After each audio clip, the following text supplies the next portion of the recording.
সালমানের প্রমাণ নাকি তার রুমের মধ্যে এসি লাগাইছে। সালমানের প্রমাণের খাওয়া নাকি গুলশান থেকে যায়।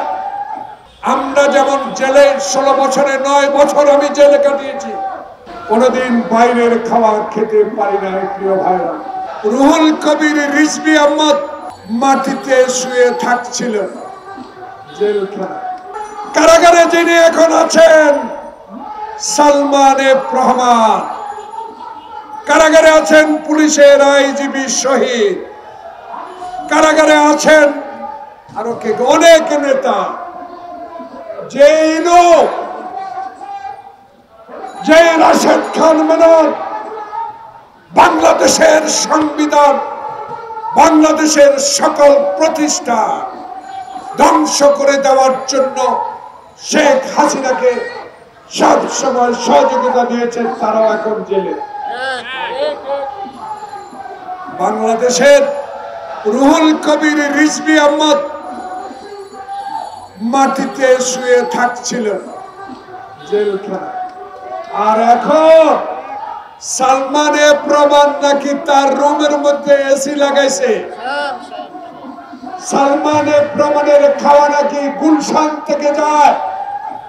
আর 16 বছরে বিএনপির মির্জা ফখরুল ইসলাম আলমগীর সহ অসংখ্য নেতা কর্মীরা জেলখানায় যে নির্যাতনের শিকার হয়েছে সেটা জনগণ মনে করিয়ে দেয় আপনাকে। যারা স্বরাষ্ট্র উপদেষ্টা, দয়া করুন, আমরা যেমন জেলে 16 বছরে 9 বছর আমি জেলে কাটিয়েছি,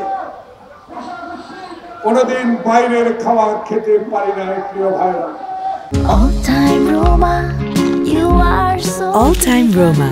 Taste it, love it. এখন যদি ছাত্র জনতার আন্দোলনে যে সরকার প্রধান 3 দিন আগে বলেছে আল্লাহ ছাড়া বাংলাদেশ থেকে তাকে যাওয়ার কোনো সুযোগ নাই, সেই মহিলা চুরি করে পালিয়ে গেছে। কিন্তু আপনারা তার এখনো সহযোগীরা বসে সালমানের প্রমাণকে গুলশান ধানমন্ডির রান্না করা ভাত খাওয়াবেন, এটা বাংলাদেশের মানুষ কোনোদিনও মেনে নেবে। যারা বাবু নাসের মোহাম্মদ রহমতুল্লাহ, আমার বিএনপির অনেক নেতা আপনাদেরকে সাক্ষী করে বলতে চাই, আমাদের কোনো অভিযোগ আপনার বিরুদ্ধে ডক্টর ইউনূস না।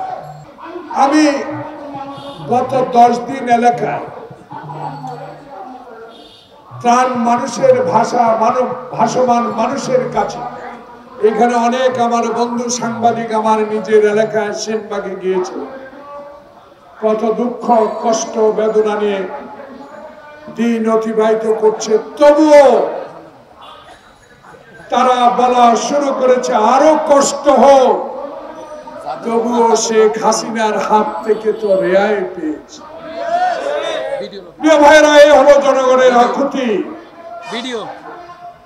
এই হলো জনগণের ভাষা, এই হলো জনগণের প্রত্যাশা আপনার কাছে।